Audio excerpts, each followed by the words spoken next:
بسم الله الرحمن الرحيم. وسيرة قدومياشا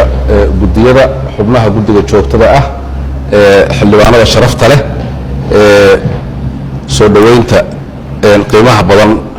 عمل سو قرية نقاشة ما أنت يوسمي قوبتين الشقاء عاصمة الجمهورية ده محد بالعرب بالوتشيدين إياه وحان runtii isku la dardaarmaynaa dhammaanteenba inaan dardar gelinno shaqadii ay shacabka Soomaaliyeed noo igmadeen oo wax badan ay qabyo ka tahay oo la doonayo inaan qarankeena u qabanno waxaan rajo weyn ka qabnaa in xildhibaanada waxa weeye waqtigii yaraa ee kalfadhiga la yara hakiyay 10 maalmood ugu dambeeyay Ramadaanta iyo ciidda awgeed in inta maqalna ay runtii soo xoroodaan shaqadii nalaga doonayana subax iyo galab iyo habeenba aan u soo jeedsano arrimaha amniga ha ahaato arrimaha siyaasadda ee qabyada ha ahaato dib u eegista dastuurka ha ahaato arrimaha